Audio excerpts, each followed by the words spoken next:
Глава 1151. Новые проблемы. Хань Ли усмехнулся и больше ничего не сказал. От его духовного чутья нефритовая пластинка слегка содрогнулась. Прочитав всего несколько предложений, Хань Ли внезапно изменился в лице. Первоначальная вспышка удивления сопровождалась недоверием, а затем восторгом. Зарождающаяся душа Мэна Хуцзы была озадачена его реакцией. Однако там все было верно, и он не вмешивался в искусство культивации, поэтому ему ни о чем было беспокоиться. Через 15 минут Хань Ли уже закончил читать нефритовую пластинку, что заняло гораздо меньше времени, чем ожидал Мэн Хуцзы. Хань Ли убрал свое духовное чутье, и выражение его лица стало довольно смущенным. «Брат Мэн, где ты изучил это небесное дьявольское искусство? Ты знаешь его происхождение?» — спросил Хань Ли. «Происхождение. Это известное искусство культивации моря рассеянных звезд, которое долгое время передавалось по наследству. Оно не менее знаменито, чем 6 высших дьявольских искусств архиепископа 6 путей. Просто это искусство культивации всегда передавалось только одному человеку в поколении, и мне удалось выучить его только после того, как я встретил своего мастера. Почему ты спрашиваешь?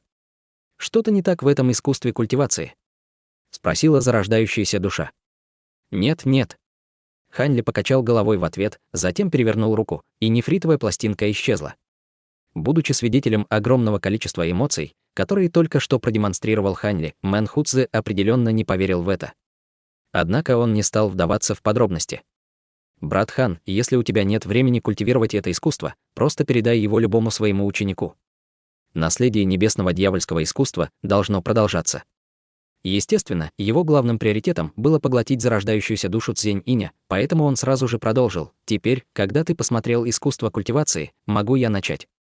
Красный свет вспыхнул в глазах зарождающейся души, и на его лице появилось торжественное выражение. Хань Ли взглянул на застывшего Цзень-Иня с легкой улыбкой на лице и спросил: «Конечно. Мне помочь?» «Спасибо за любезное предложение, но в этом нет необходимости. Хотя моя магическая сила несравнима даже с 1/10 от того, что было раньше, этого более чем достаточно, чтобы справиться с обездвиженным культиватором», Мэн Хуцзы покачал головой. «Хорошо, тогда я подожду снаружи». Хань Ли улыбнулся и больше ничего не сказал. Его тело качнулось, и он появился у входа, а затем мгновенно покинул каменную комнату. Таким образом, в камере остались только Мэн Хуцзы и замороженный Цзень-Инь. Мэн Хуцзы повернулся к Цзень-Иню со зловещим выражением на лице. Цзень-Инь был полностью обездвижен, но в его глазах было испуганное выражение. Тем временем Хань Ли стоял в коридоре возле каменной комнаты, молча разглядывая нефритовую пластинку в своей руке. Из каменной комнаты не доносилось ни звука, но примерно через 15 минут изнутри раздался усталый голос. «Господин даосист Хань, можешь войти?» Этот голос принадлежал Мэну Хуцзы, хотя и был слегка хриплым. Хань Ли поднял бровь, сложив руки, и нефритовая пластинка в его руке снова исчезла без следа. Затем он вошел в каменную комнату. Массивная глыба голубого льда все еще была нетронутой, но глаза Цзень-Иня уже полностью завернулись, и он был явно мертв. Тем временем зарождающаяся душа парила над глыбой льда.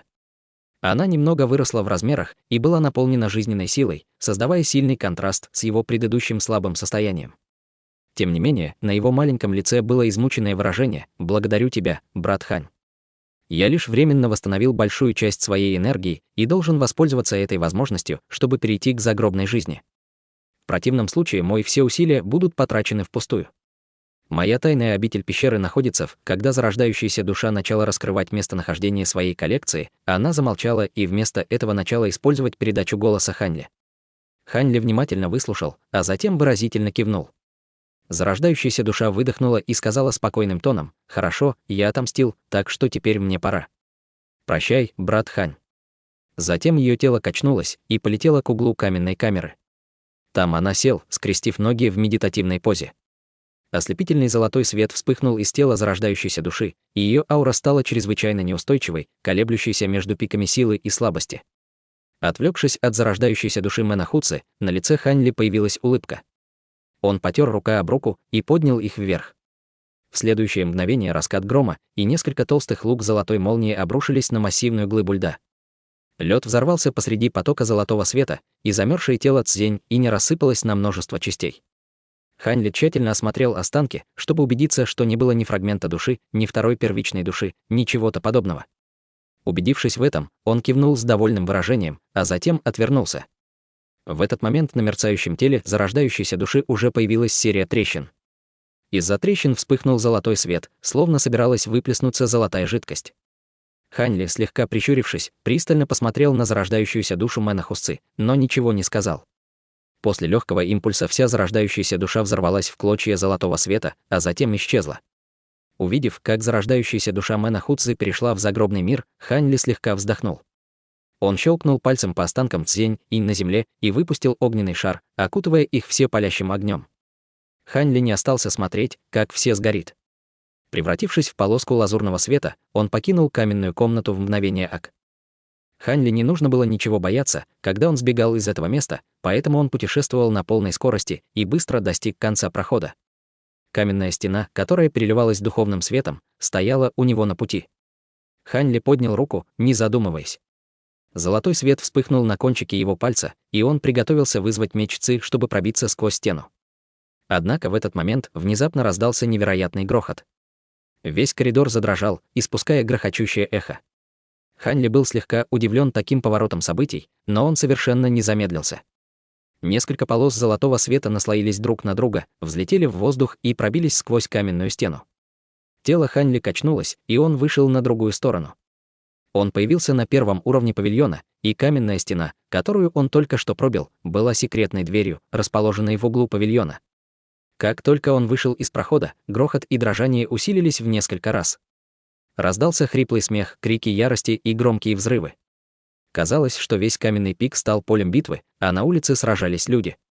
Хань Ли нахмурился, но снаружи в павильон внезапно полетела полоса красного света. Прежде чем новичок даже опознал человека внутри павильона, он сразу же начал кричать «Плохие новости!». Демонические звери пика железного камня внезапно. Кто ты? Где старейшина? Культиватор был ошеломлен, обнаружив, что человек, стоящий в зале, на самом деле не был Цзень-инь. Хань Ли, холодно усмехнувшись, открыл рот, изнутри которого вспыхнул золотой свет, и раздался крик боли. Культиватор в красном свете был разрезан пополам, прежде чем смог понять, что происходит. Культиватору формирования ядра коалиции звездопада очень не повезло. Ему даже не удавалось хорошо разглядеть Хань Ли, прежде чем он потерял свою жизнь. Однако Хань Ли примерно понял ситуацию, исходя из того, что сказал этот культиватор до того, как его убили. Оказалось, что демонические звери в море внезапно напали на коалицию звездопада. Он был довольно смущен ситуацией, но не хотел вмешиваться в эти дела. Таким образом, он сделал печать заклинания руками и скрыл свою ауру, полностью пряча свое присутствие. Затем он вышел из павильона. Однако, прежде чем он даже достиг главных ворот, сверху послышался оглушительный грохот. «Господин Даосист Тан, в этот раз наша морская раса выпустила большое количество братьев в стадии метаморфозы. Твоя коалиция звездопада не сможет нас победить. Если ты достаточно умен, тебе лучше отдать нам высочайший духовный камень. Тогда мы подумаем о том, чтобы сохранить вам ваши жизни». Голос звучал довольно хрипло и задыхалось, но он обладал удивительной базой культивации. Все низкоранговые культиваторы коалиции звездопада за пределами павильона были поражены чувством физического истощения, просто услышав этот голос, и в результате духовная сила в их силах также застыла. Сердце Хань Ли вздрогнуло, услышав слова «высочайший духовный камень». Он сразу же выстрелил через ворота павильона и посмотрел в небо. Там происходила массовая драка, и духовный свет непрерывно мерцал посреди грохочущих звуков. В напряженные сражения было вовлечено несколько десятков культиваторов, которые сражались со странными демоническими животными. Почти все небо над головой было покрыто синими облаками и туманом. Под облаками и туманом также происходили несколько сражений. Худой пожилой мужчина в синей одежде сражался, держа в руке лазурное зеркало, из которого вырывались бесчисленные полосы пронзительного лазурного света. В другой руке он держал синий летающий меч, который был силен так же, как бушующий дракон. Перед ним стоял невероятно высокий и толстый монах. На каждой из двух рук было золотое кольцо, а в руке он держал круглую чашу. В то же время он выплевывал изо рта синий туман, отражая все атаки человека в синем халате. Оглушительный грохот исходил не иначе, как из уст этого огромного монаха. Хань Ли осмотрел монаха своими глазами духовного прозрения и заметил несколько мерцающих серебряных чешуек на шее. В другом месте мужчина и женщина сражались с ученым с парой коротких рогов на голове. Пожилой мужчина в серой одежде, выпускающий порывы иньского ветра из тыквы, интенсивно сражался с человекоподобной фигурой, полностью окутанной алым пламенем. Чуть дальше непрерывно грохотало и вздымалось огромное облако малинового тумана, изнутри которого можно было услышать нечеткий рев и взрывы. Там, казалось, тоже происходила жестокая битва. Трудно было определить, какая из сторон сможет победить в этой битве. Однако оказалось, что коалиция Звездопада была права, чтобы призвать всех своих культиваторов зарождающейся души обратно на этот остров. В противном случае охранники на Каменной горе не могли бы сравниться с этой армией демонов.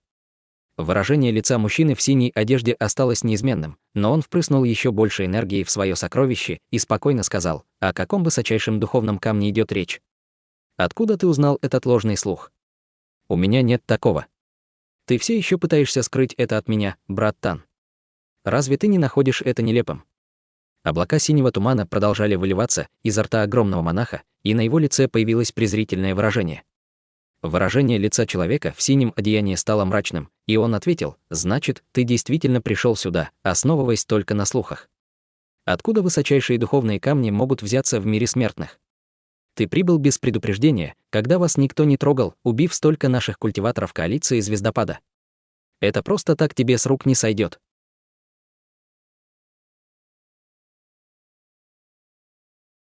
Глава 1152. Золотой змеиный король. Хе-хе, даже если ты не позволишь этому сойти с рук, мы все равно не успокоимся, пока не заполучим высочайший духовный камень, брат Тан. Я узнал новости о камне духа, используя технику поиска души на человеке, который обнаружил его, так что не пытайся обмануть меня, холодно захохотал монах, дрожа всеми своими складками. Значит, это ты убил протектора ли? Как только культиватор в синем услышал это, он разразился праведным гневом.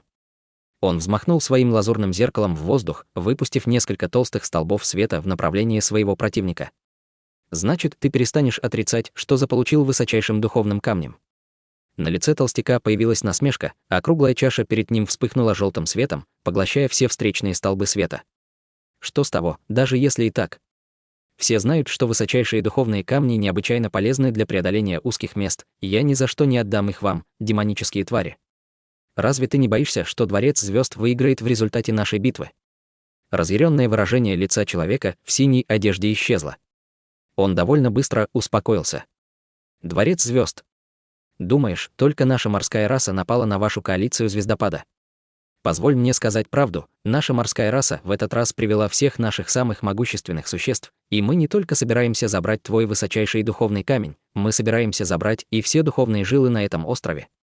Внешнее море по праву принадлежат нашей морской расе, а вам, культиваторам, стоит забыть о том, чтобы получить даже мелкую долю духовных камней на этом острове.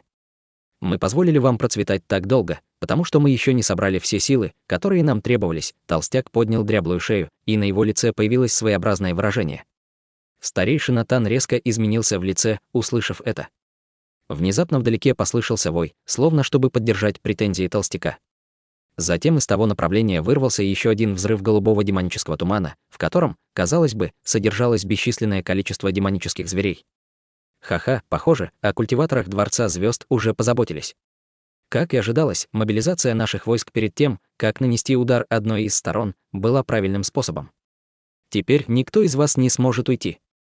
При виде этого толстяк разразился хриплым смехом. Из его круглой чаши вылетело большое количество полос желтого света, и все они бросились к человеку в синей одежде внизу. В то же время золотые кольца вокруг его рук также вырвались наружу, трансформируясь в несколько слоев проекций, и начали спускаться в неистовом темпе. Видя, что прибыло подкрепление, демонический зверь немедленно увеличил интенсивность своих атак, не давая противнику уйти. Выражение лица человека в синем исказилось от шока и ярости, но он не мог сбежать от своего противника.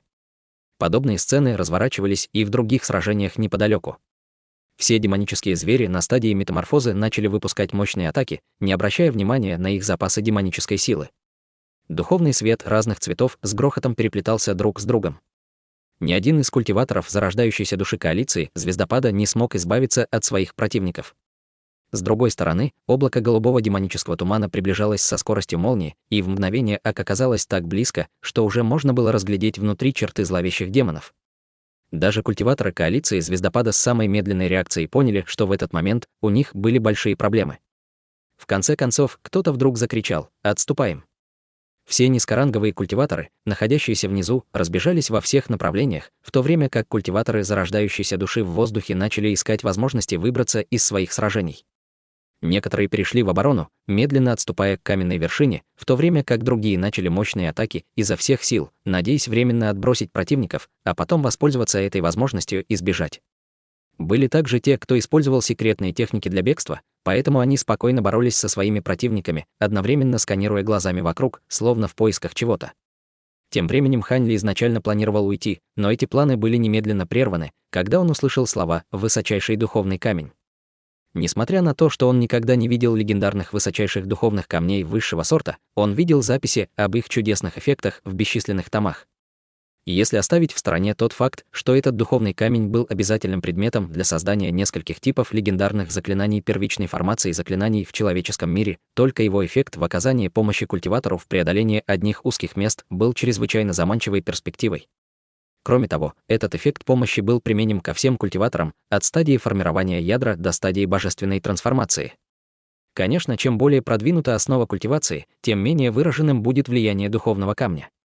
Однако высочайшие духовные камни по-прежнему были чрезвычайно востребованы среди культиваторов человеческого мира. Теперь, когда из одной из шахт был извлечен высочайший духовный камень, неудивительно, что коалиция Звездопада немедленно собрала всех своих культиваторов зарождающейся души, в то время как демонические звери без колебаний начали атаку на этот остров.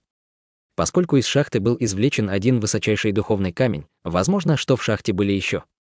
Хань Ли глубоко вздохнул и быстро прикинул ситуацию. Видя, что такое редкое сокровище предстало перед ним, он определенно не собирался сдаваться без боя. Однако определить того, у кого был высочайший духовный камень, было большим затруднением. Теоретически, сокровища этого калибра, естественно, должны были быть назначены человеку с самой высокой базой культивации. В этом случае мужчина в синем одеянии будет отвечать всем требованиям. Однако могло быть и так, что человек в синем одеянии преднамеренно отдал духовный камень низкоранговому культиватору, который затем вынес духовный камень с острова. Если использовалась последняя стратегия, то, независимо от того, насколько он могущественен, он не смог бы поймать всех культиваторов коалиции Звездопада, особенно с таким большим количеством могущественных демонов поблизости. Тщательно обдумывая ситуацию, Хань Ли на мгновение нахмурился, но вскоре выражение его лица смягчилось. Интеллект этих демонических зверей стадии метаморфозы определенно не уступал интеллекту человеческих культиваторов, поэтому они наверняка уже рассмотрели эту проблему. Таким образом, даже если бы он ничего не сделал, вторгающиеся демоны определенно не позволили бы сбежать любым культиваторам коалиции Звездопада. Все, что ему нужно было сделать, это наброситься и забрать духовный камень, как только он появится. На его нынешнем уровне силы ни один из демонических зверей и культиваторов не сможет остановить его. Таким образом, Хань Ли стоял перед павильоном и продолжал скрывать свое присутствие, глядя на битву с холодным выражением лица. Как и ожидалось, около 300 демонических зверей внезапно выбежали из приближающегося вдалеке тумана и тут же начали преследовать низкоранговых культиваторов на острове. Большинство этих демонов были только 3-го или 4-го ранга, но было также около дюжины или около того демонов 5-го ранга. Всех человеческих культиваторов преследовали демонические звери одного уровня силы. Перед лицом такой грозной армии действительно было невероятно, чтобы кто-либо из культиваторов смог бы сбежать с острова. Синий демонический туман мгновенно поднялся в воздух прямо над полем битвы и слился с первоначальным облаком тумана. В следующее мгновение произошел взрыв чрезвычайно могущественной демонической ци, после чего изнутри вылетел шар золотого пламени. Во вспышке яркого света появился демонический зверь в золотых доспехах. У демонического зверя была голова змея и тело человека. В его руках было золотое копье, вдоль которого сверкали серебряные дуги молнии, образуя длинную и тонкую молниеносную змею, извивающуюся на поверхности копья. Было совершенно очевидно, что это необычное сокровище. Сами же доспехи были изготовлены из бесчисленного количества золотых чешуек, на каждой из которых были выгравированы крошечные руны, испускающие демоническую ци. Как только появился этот демонический зверь, из его глаз вырвался яркий всплеск света, и чрезвычайно мощное духовное чутье мгновенно охватило весь каменный пик.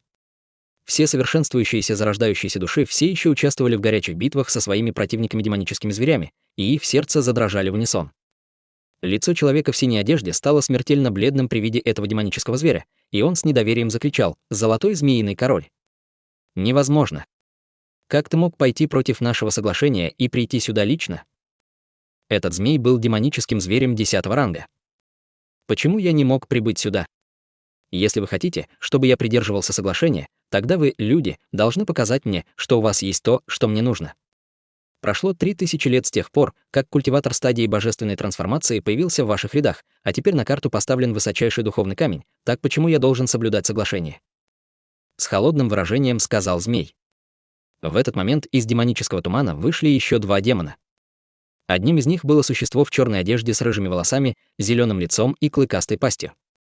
Он был довольно высоким и, казалось, был знаком Хань Ли. Неужели это демоническая черепаха, которая была с диким водяным драконом? Сердце Хань Ли дрогнуло при виде золотого змея, а затем на его лице появилось удивленное выражение, увидев чудовище в черной мантии. С мрачным выражением на лице он поспешно взглянул на демонический туман, но больше оттуда никого не появилось. При виде этого Хань Ли нахмурился, но не смел опрометчиво раскрывать свое духовное чутье и глаза духовного прозрения, чтобы оценить ситуацию. В конце концов, духовное чутье демонического зверя 10-го ранга было чрезвычайно сильным. Золотой змеиный король его не смог обнаружить, потому что он использовал свою технику сокрытия, но его немедленно бы обнаружили, если бы он высвободил свое духовное чутье. С появлением золотого змеиного короля стало ясно, что все культиваторы коалиции Звездопада, скорее всего, будут убиты. Однако Хань Ли был удивлен появлением демонической черепахи вместе с ним. Неужели золотой змеиный король был как-то связан с диким водяным драконом? Услышав заявление золотого змеиного короля, на лицах всех человеческих культиваторов воцарилась паника, и сердце человека в синем задрожало еще сильнее. Тем не менее, он был культиватором средней стадии зарождающейся души и определенно не собирался так легко сдаваться. Внезапно он выпустил пронзительный крик, и синий летающий меч, который посеял хаос в демоническом тумане, внезапно взорвавшись посреди громкого гула.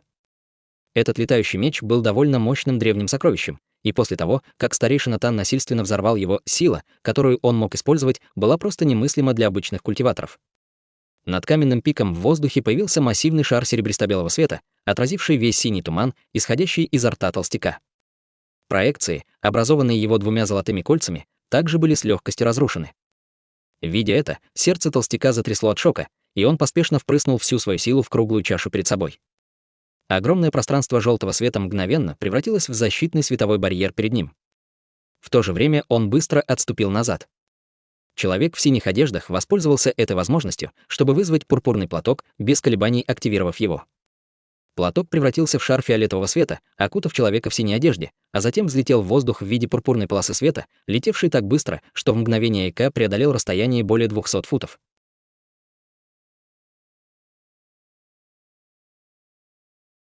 Глава 1153. Злобное пламя золотого змея.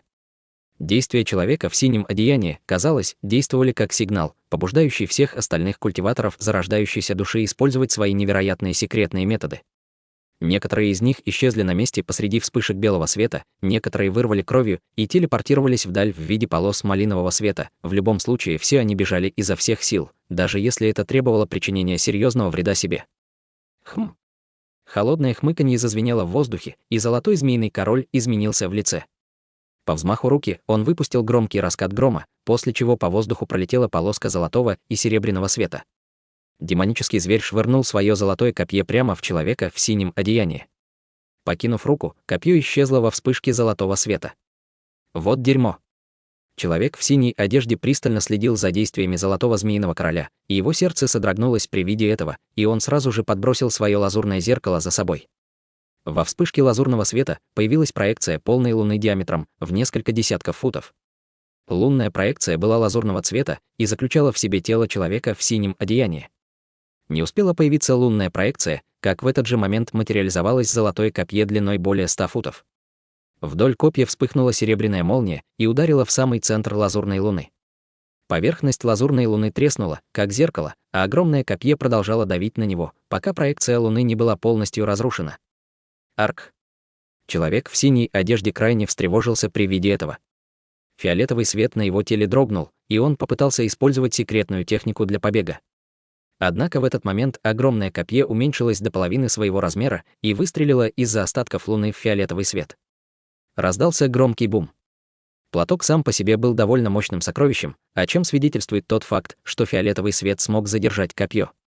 Однако человек в синей одежде почувствовал себя так, словно ему был нанесен тяжелый удар, и он был совершенно не в состоянии контролировать свое собственное тело, отлетев на несколько десятков футов. Золотой змеиный король поднял ногу и каким-то образом сумел преодолеть расстояние более 100 футов за один шаг. Его тело вспыхнуло в воздухе лишь несколько раз, а затем он догнал человека в синем одеянии на расстоянии вытянутой руки. Золотой свет переливался над 5 его пальцами, создавая впечатление, будто они сделаны из чистого золота. Человек в синей одежде лишь не успел толком оправиться от последней атаки, когда увидел, что золотой змеиный король тянется к нему.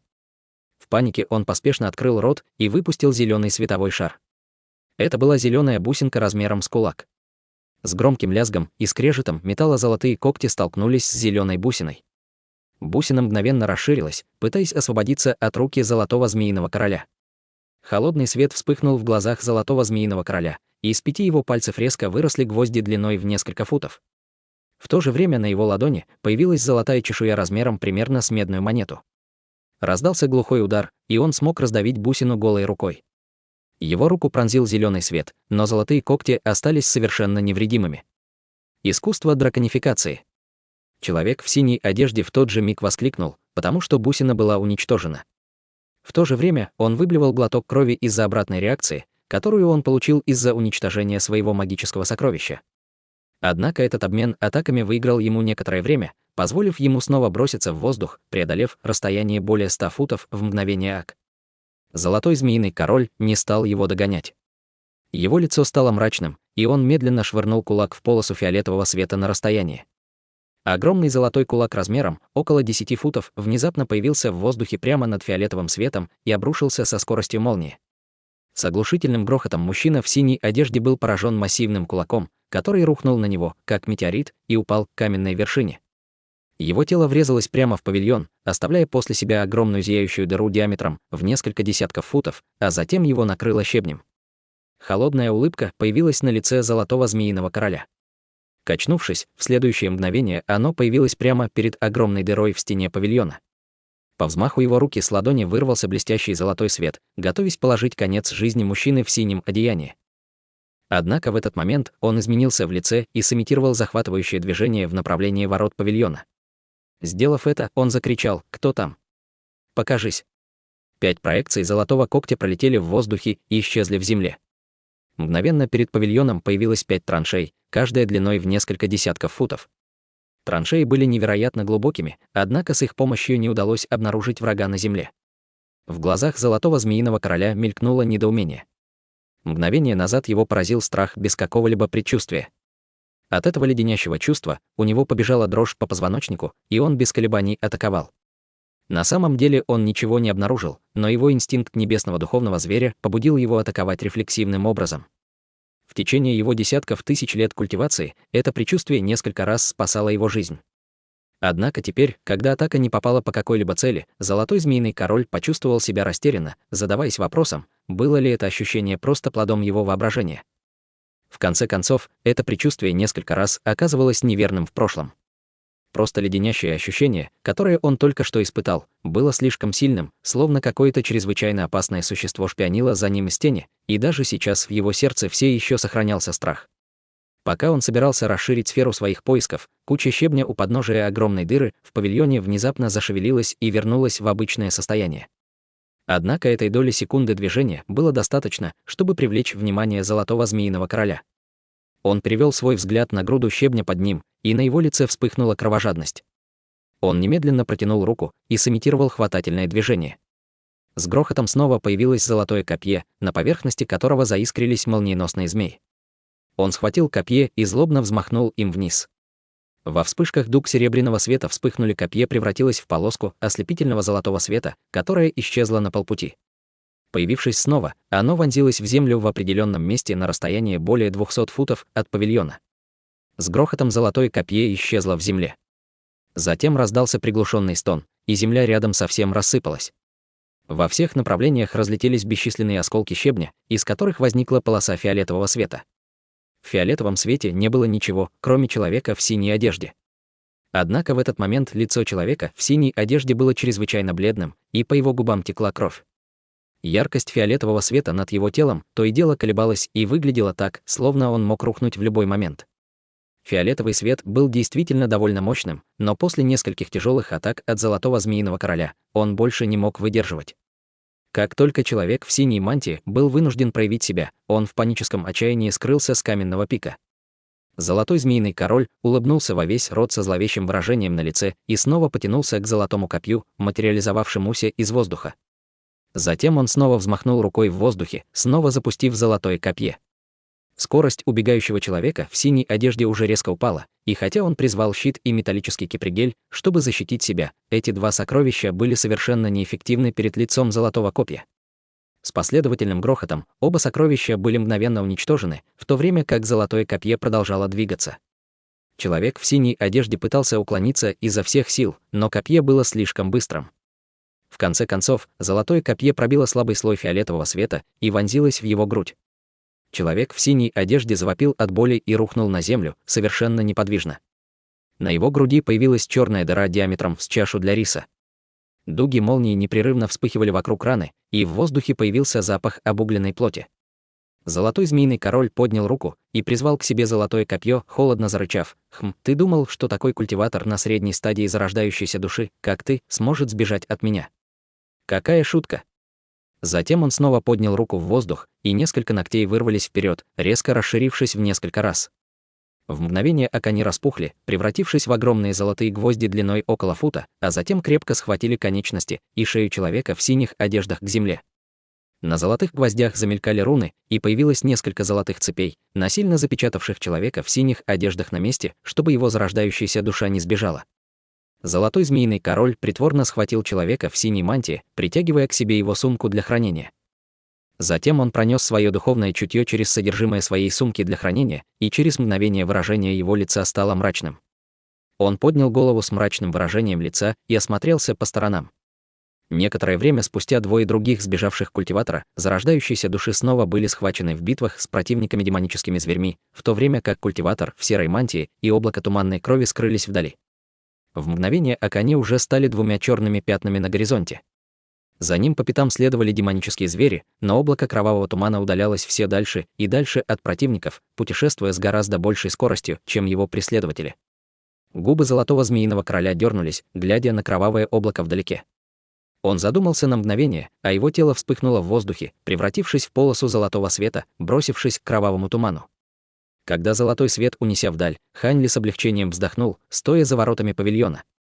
Когда человека в синей одежде врезался в павильон, Хань Ли испытал искушение быстро починить его и попытаться выяснить, есть ли у него при себе высочайший духовный камень.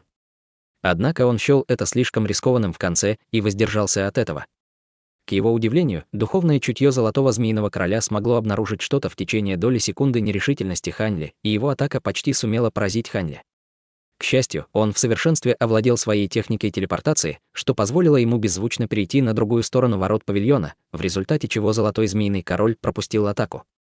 По выражению лица золотого змеиного короля было видно, что высочайшего духовного камня в сумке для хранения человека в синем не было, и при этом он не прятал его где-то на своем теле. В конце концов, если бы предмет с такой чистой духовной ци не был помещен в сумку для хранения, любой смог бы определить его местонахождение. Хань Ли, не обращая внимания на человека в синей одежде на земле, перевел свой взгляд в воздух наверху. Под синим демоническим туманом был только неопознанный демонический зверь 8-го ранга. Он парил в воздухе, совершенно неподвижно, казалось, что золотой змеиный король оставил наблюдать за ситуацией на каменном пике. Лицо этого демонического зверя было бледно-синего оттенка, а черты его лица были довольно зловещими. На руках и ногах также были большие пятна синих чешуек, что придавало ему чрезвычайно зловещий вид. Внезапно он повернул взгляд в определенном направлении. Хань Ли дрогнул при виде этого и также обратил свое внимание в то же направление. Шар бледно-желтого света пролетел с расстояния, внутри которого, казалось, был демонический зверь, который нес что-то. Синий свет вспыхнул в глазах Хань Ли, когда он активировал свои глаза духовного прозрения, чтобы осмотреть зверя-демона в желтом свете.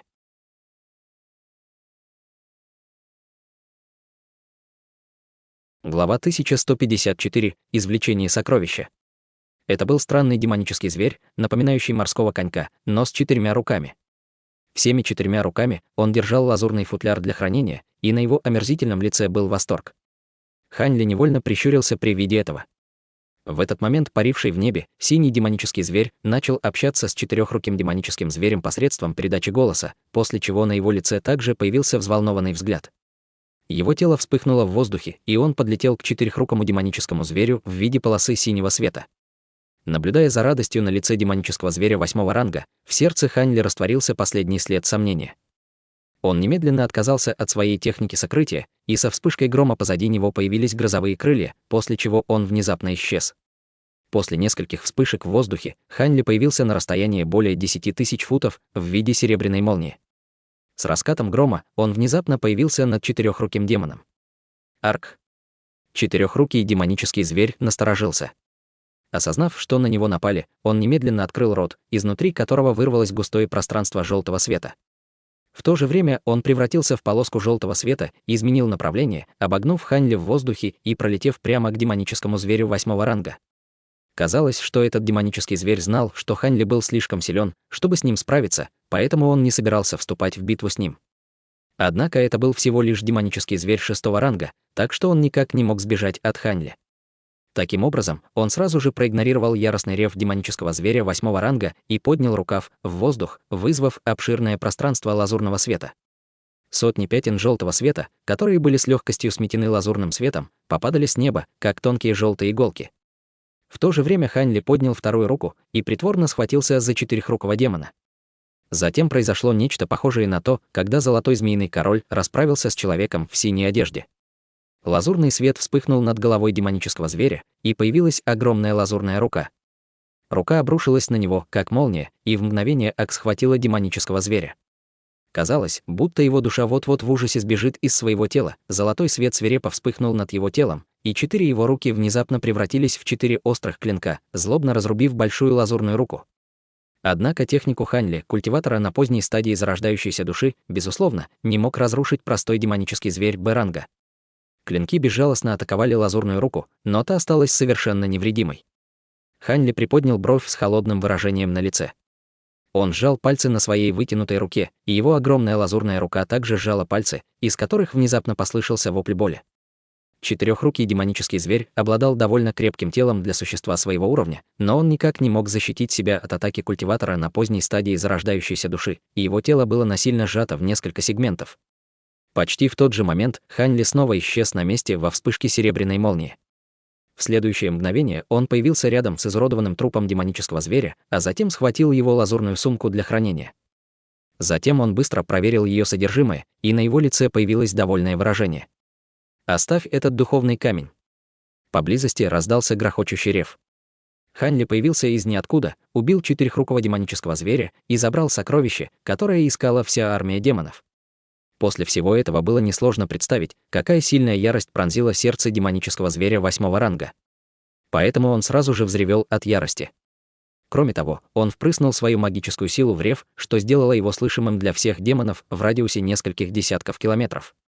Хань Ли нахмурился и повернулся к демону с ледяным до крайности выражением, словно оценивал покойника. Во вспышке синего света демонический зверь приблизился к Хань Ли. Однако от взгляда Хань Ли он почувствовал, словно его погрузили в ледяную яму. Демонический зверь был очень встревожен и сразу же остановился. Только тогда он вспомнил о том, чтобы проверить культивацию Хань Ли своим духовным чутьем, и резко вздохнул. «Ты культиватор на поздней стадии зарождающейся души». «Ты кто?»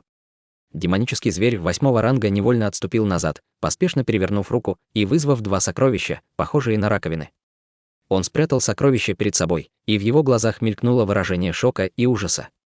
«Кто я? Почему я должен отвечать мертвецу?» Хань Ли отвел взгляд от демона, осматривая окрестности. Похоже, что рев зверя привлек к себе много внимания. Вдалеке 2 демонических зверя стадии метаморфозы были заперты в жарких битвах с культиваторами, но они немедленно бросили своих противников, превратившись в 2 облака лазурного демонического ветра, и бросились к Хань Ли. Еще дальше золотой свет мерцал среди неясных раскатов грома. Золотой змеиный король тоже возвращался. С пугающей скоростью этого демонического зверя ему потребуется всего 1 мгновение, чтобы вернуться в это место. Обдумав ситуацию, на лице Хань Ли появилась холодная улыбка. Он похлопал по сумке и призвал зеленый деревянный кипригель. Увидев это, демонический зверь 8-го ранга без каких-либо колебаний активировал свои раковиноподобные сокровища. На поверхностях ракушек вспыхнул белый свет, образуя плотный световой барьер, окутавший демона внутри себя.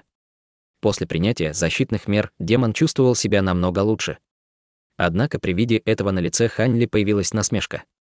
Он мягко взмахнул деревянным кипригелем в воздухе, и со вспышкой зеленого духовного света над зверем раздался звук буддийских песнопений. Расцвел серебряный лотос диаметром в несколько десятков футов, из которого стал безумно изливаться семицветный буддийский свет. Тело демона 8-го ранга рефлекторно качнулось, пытаясь уклониться от буддийского света. Однако затем произошла ужасающая сцена. Воздух вокруг него внезапно сжался, и огромная невидимая сила обрушилась на его тело, не позволяя ему пошевелить ни единым пальцем.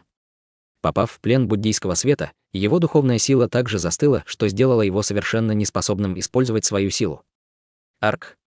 Демонический зверь успел только вскрикнуть от шока и ужаса, прежде чем полоса золотого света длиной около 10 футов обрушилась на него. Золотой свет проник в его световой барьер, и барьер затрещал под его натиском, разваливаясь на части. Золотой свет пронесся прямо перед испуганными глазами демонического зверя. В следующее мгновение его тело было разрублено пополам, и 2 половины упали прямо на землю. Однако из его изуродованного тела внезапно вырвался шар из зеленого пламени. С раскатом грома Хань Ли появился над половинами трупа и указал пальцем на зеленое пламя. Зеленый свет слегка вздрогнул и был насильно заперт в воздухе огромной духовной силой Хань Ли. С другой стороны, Хань Ли вызвал лазурный нефритовый флакон, изнутри которого вспыхнул белый свет. Белый свет пронесся по воздуху и схватил зеленое пламя, втягивая его внутрь флакона. В этот момент 2 других демонических зверя также приблизились к Хань Ли, но их сердца содрогнулись в унисон, увидев, как быстро он разделался с демоническим зверем 8-го ранга и захватил его душу. Звери остановились на полпути и, с ужасом переглянувшись между собой, поспешно повернули назад. В этот момент приближающаяся с расстояния фигура прояснилась и, как и ожидалось, это был действительно золотой змеиный король. С других направлений также приближались разноцветные облака демонического тумана. Казалось, что другие могущественные демонические звери тоже устремились назад. Хань Ли мгновенно обдумал ситуацию и пробормотал про себя: «Поскольку я уже получил духовный камень, лучше не рисковать». С улыбкой на лице Хань Ли метнулся вдаль в виде полоски лазурного света. «Остановите его!» Золотой змеиный король был еще в нескольких тысячах футов, но он уже дал абсолютную команду. 2 других демонических зверя больше не могли бездействовать. Если высочайший духовный камень заберут прямо у них из-под носа, они будут сурово наказаны. Им не оставалось ничего другого, кроме как следовать приказу. Сделав печати заклинаний, они вызвали 2 лазурных ветреных змеев, которые злобно бросились на Хань Ли. Хань Ли лишь хмыкнул и исчез на месте, появившись во вспышке серебряной на расстоянии более 200 футов в следующую секунду. Только тогда он продолжал лететь по воздуху в виде полоски серебряного света, и 2 воздушных змея были совершенно не в состоянии сравниться с его скоростью. «Оставь духовный камень». В глазах золотого змеиного короля внезапно вспыхнул порочный свет, и он издалека швырнул свое золотое копье. Хань Ли слегка запнулся при виде этого. С раскатом грома золотое копье вспыхнуло несколько раз подряд, уносясь на расстояние менее 400 футов от Хань Ли. Когда копье снова исчезло, Хань Ли уже пришел в себя. Его убегающая фигура на мгновение остановилась, он перевернул руку и вызвал маленький серебряный щит, быстро расширившийся примерно до 10 футов в диаметре. Почти в тот же момент золотое копье появилось в 10 футах от Хань Ли. Вспыхнула молния, и копье поразило серебряный щит с невероятной скоростью. С громким лязгом золотой и серебряный свет столкнулись, и ни одна из сторон не смогла подавить другую. Золотой змеиный король также остановился в воздухе, поспешно наложив заклинание. Посреди грохочущего раската грома из копья вырвалась серебряная молниеносная змея, облетела вокруг щита и направилась прямо к Хань Ли. Какой жалкий трюк! Хань Ли раздраженно протянул руку. Казалось, он двигался не так быстро, но его рука смогла безошибочно схватить змеи за шею. В то же время из его руки вырвались грохочущие раскаты грома и дуги золотой молнии. Золотые дуги безумно стекали по его руке, одним махом уничтожив серебряную змею. Вдалеке золотой змеиный король изменился в лице при виде этого. Однако Хань Ли на этом не остановился. Уничтожив молниеносную змею, он ударил ладонью в серебряный щит перед собой. Слой пронзительного серебряного света немедленно всплыл над щитом, сделав его гладким, как зеркало. Золотое копье вздрогнуло и отлетело на 80 футов потоком серебряного света щита. Хань Ли воспользовался этой возможностью и метнулся в сторону в виде полоски лазурного света. На этот раз он не стал беречь свою духовную силу. После достижения максимальной скорости полоска лазурного света преодолела расстояние более 1000 футов за несколько секунд. По совпадению, прямо к нему летела полоска черного света, и это была та самая демоническая черепаха, которая сопровождала золотого змеиного короля. Хань Ли путешествовал слишком быстро, чтобы демоническая черепаха могла ясно разглядеть его внешность. Однако она видела, как Хань Ли убил зверя 8-го ранга, а затем с легкостью заблокировал атаку Золотого Змеиного Короля. Поэтому черепаха резко изменилась в лице, увидев, что Хань Ли летел в ее направлении. Она сразу же изменила направление в попытке избежать Хань Ли. Холодный свет появился в глазах Хань Ли при виде этого, и лазурный свет вокруг него внезапно вспыхнул, а затем он исчез. Огромное пространство перед ним внезапно стало совершенно пустым. Демоническая черепаха заметила это и слегка замедлилась в процессе.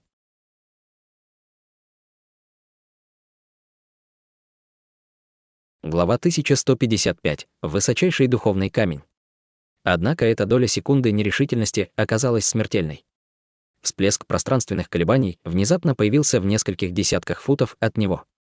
Хань Ли вышел из воздуха с фиолетовым пламенем по всему телу и взмахнул рукавом в направлении демонической черепахи. 36 маленьких мечей вырвались из его рукава одновременно, превратившись в более сотни полос золотого света в мгновение ока. Золотой свет сформировал плотную сеть мечей, обрушившуюся на демоническую черепаху. «Это ты?» Демоническая черепаха наконец увидела истинные черты Хань Ли и сразу же узнала его, вскрикнув от испуга.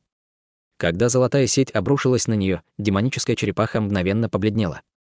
Она видела, как Хань Ли использовал одну полоску этого золотого света, чтобы убить зверя 8-го ранга, и даже самое ценное сокровище его жертвы не могло оказать никакого сопротивления. Демоническая черепаха была всего лишь демоном 8-го ранга и в ужасе закричала. В то же время она сняла свои длинные одежды, которые превратились в темное облако, метнувшееся к сети мечей. В то же время угольно-черная демоническая ци материализовалась над ее телом, и она попыталась использовать секретную технику, чтобы сбежать. Однако прямо в этот момент Хань Ли хмыкнул так, что у нее кровь в венах застыла от страха. Демоническую черепаху мгновенно пронзила мучительная боль, словно ее духовное чутье разрывало на части. Она сложила руки над головой и выпустила душераздирающий крик, а из ее ушей и носа вырвались струи черной крови. Затем демоническая черепаха резко упала с неба. Тем временем темное облако было мгновенно рассечено золотой сетью на бесчисленные сегменты, и эти сегменты превратились в фрагменты панциря черепахи и попадали на землю. Блестящий золотой свет вспыхнул, и сеть мечей без всякой паузы опустилась на демоническую черепаху. Демоническая черепаха не успела оправиться от агонии разрыва своего духовного чутья, поэтому она не могла избежать этой сети мечей. В отчаянии демонический зверь стиснул зубы и зарычал: «Брат Золотой Змей, этот человек по прозвищу Ли». Однако, прежде чем она успела закончить свое предложение, выражение лица Хань Ли потемнело, и он внезапно активировал свое искусство меча. Сеть мечей мгновенно сузилась, и бесчисленные полосы золотого света пронеслись мимо тела черепахи, разрубив ее на множество кусочков. Даже зеленое пламя, проявленное его душой, вспыхнуло только раз, прежде чем было затоплено золотым светом. Хань Ли потребовалось всего несколько секунд, чтобы убить черепаху демона. Его тело качалось, и он снова превратился в полосу лазурного света, преодолев расстояние в несколько тысяч футов в мгновение ока. Лазурный свет вспыхнул несколько раз на расстоянии, полностью исчезнув из поля зрения. Золотой Змеиный Король, естественно, не хотел, чтобы он сбежал, но он не смог догнать Хань Ли, и при этом он не был уверен, что сможет победить Хань Ли в бою 1 на 1. Поэтому он отказался от идеи о погоне и вернулся к каменной вершине с мрачным выражением лица. Человек по фамилии Ли, внезапно Золотой Змей изменился в лице, пробормотав это имя. В этот момент вокруг собрались остальные демонические звери стадии метаморфозы, и выражения на их лицах также были довольно напряженными. Демон, чьи истинные черты были скрыты пламенем по всему его телу, спросил: «Брат Золотой Змей, кто тот культиватор на поздней стадии зарождающейся души?» Судя по его голосу и внешности, он не архиепископ 6 путей и уж тем более не небесный звездный мудрец, потому что они не могут покинуть свой небесный звездный город. Неужели он новый великий человеческий культиватор? Я не уверен. Тем не менее, его искусство культивации и сокровища незнакомы, поэтому я знаю, что никогда прежде с ним не сражался. Кажется, он не подходит ни под одно описание из всех культиваторов зарождающейся души моря рассеянных звезд, мрачным голосом ответил Золотой Змеиный Король. Зверь в зеленой мантии со страшным выражением сказал: «Этот человек чрезвычайно могущественен. Даже господин Даосист Лан и господин Даосист У не смогли продержаться против него более нескольких секунд. Скорее всего, он даже более могущественен, чем архиепископ 6 путей и небесные звездные мудрецы». У других демонических зверей также были мрачные выражения на лицах. В конце концов, большинство из них были демоническими зверями 8-го ранга и были не более могущественны, чем 2 демонических зверя 8-го ранга, которых Хань Ли с легкостью убил. Если бы Хань Ли нацелился на них, их бы, несомненно, убили на месте. Многие из демонических зверей уже приняли решение, и если они когда-нибудь снова встретятся с Хань Ли, они бросят все и будут спасать свою жизнь бегством. Однажды в прошлом я сражался с архиепископом Шести Путей, и этот человек действительно выглядит еще более могущественным противником. По крайней мере, без использования скрытых атак, архиепископ Шести Путей был бы в несостоянии убить наших братьев на стадии метаморфозы с такой легкостью. Однако нет необходимости слишком бояться его. Это наше первое столкновение с ним, поэтому его навыки нам не знакомы. В противном случае он не смог бы с такой легкостью добиться успеха в своем плане, спокойно проанализировал Золотой Змей. Услышав это, некоторые из других демонических зверей вздохнули с облегчением, в то время как другие молчали с созерцательными взглядами на их лицах. Прямо в этот момент демонический зверь 9-го ранга, пухлый монах, сражавшийся с человеком в синем одеянии, внезапно спросил: «Брат Золотой Змей, что это был за человек с фамилией Ли, о котором кричал господин Даосист перед своей смертью? Тебе удалось это выяснить?» Если я правильно помню, еще тогда, когда мы атаковали культиваторов на их острове возле непостижимых глубин, мы искали культиватора с фамилией Ли. Этот человек имеет к нему какое-то отношение. Размышления монаха вызвали переполох среди остальных демонов. Золотой Змей нахмурился, но ответил: «Я так не думаю. В то время я был ранен скрытной атакой человеческого культиватора стадии формирования ядра, и именно поэтому я направил силы, чтобы выследить его. Этот человек был культиваторов на поздней стадии зарождающейся души, разве это может быть один и тот же человек? Если этот человек не одержим чудом, которое случается раз в 100 тысяч лет, как он мог стать таким могущественным менее чем за 200 лет? Не обязательно так. Я недавно убил человеческого культиватора зарождающейся души и, применив к нему технику поиска души, обнаружил, что появилось так называемое сокровище номер 1 в человеческом мире — небесный котел, который заполучил культиватор формирования ядра с фамилией Хань. Однако, после обширных поисков, проведенных многими культиваторами зарождающейся души, они обнаружили, что этот человек долгое время находился в наших дальних морях, изображая из себя человека с фамилией Ли. Всем известно, что в небесном котел есть таблетка небесного восстановления. Так что с помощью этой таблетки и других неизвестных древних таблеток в котле не исключено, что этот человек так быстро достиг стадии поздней зарождающейся души, усмехнулся монах. Услышав это, все демонические звери были ошеломлены, и некоторые из них сразу же начали снова общаться между собой. Узнав об этом, Золотой Змеиный Король тоже глубоко задумался. Через некоторое время в его глазах промелькнуло холодное сияние, и он сказал: «Если ты прав, тогда этот человек вполне может быть тем же культиватором, который напал на моего сына много лет назад.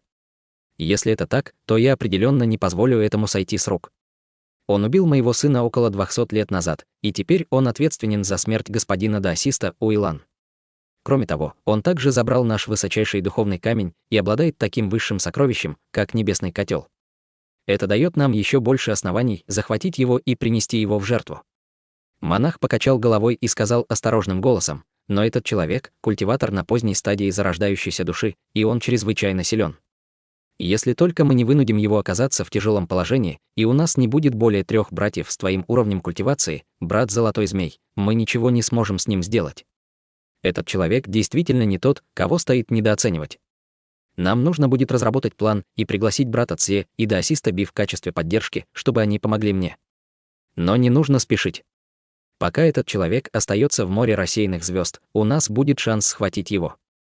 В целом, это было триумфальное путешествие для всех нас.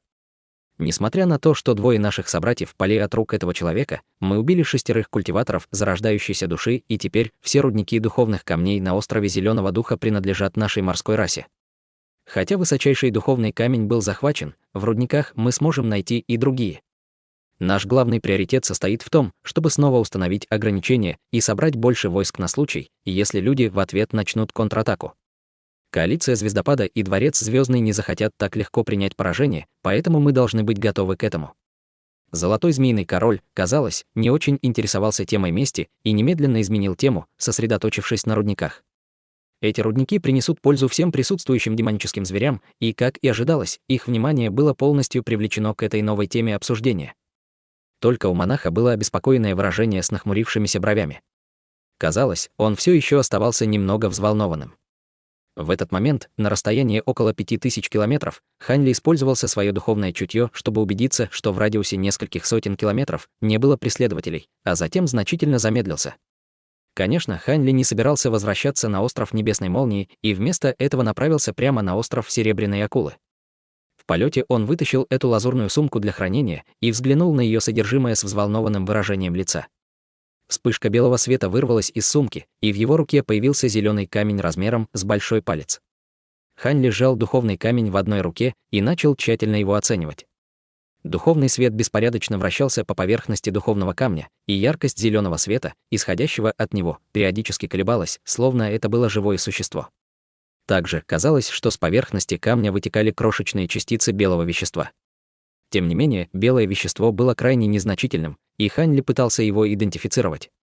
При виде этого Хань Ли прищурился, и синий свет внезапно вспыхнул в его глазах. Наконец, он позволил ему ясно увидеть вещество в зеленом свете. Это были пятна белого света, напоминавшие снежинки, но также были похожи на древние руны. Эти пятна света непрерывно выливались из духовного камня, превращаясь в следы чистой духовной древесной ци. В этом духовном камне было избыточное количество духовной ци, что вынудило изгнать ее с его поверхности. Хань Ли был шокирован и обрадовался, увидев это. Это был определенно легендарный камень духов высочайшего ранга, и так уж получилось, что он был древесного элемента, поэтому он идеально подходил ему. Размышляя об этом, он понял, что имело смысл, почему камень древесного элемента. Рудники духовных камней на острове Зеленого Духа всегда приносили изобилие духовных камней с древесными элементами, поэтому следовало ожидать, что этот высочайший духовный камень также будет следовать этой тенденции. Хань Ли закрыл глаза и кратко ощутил древесную духовную ци, исходящую из камня.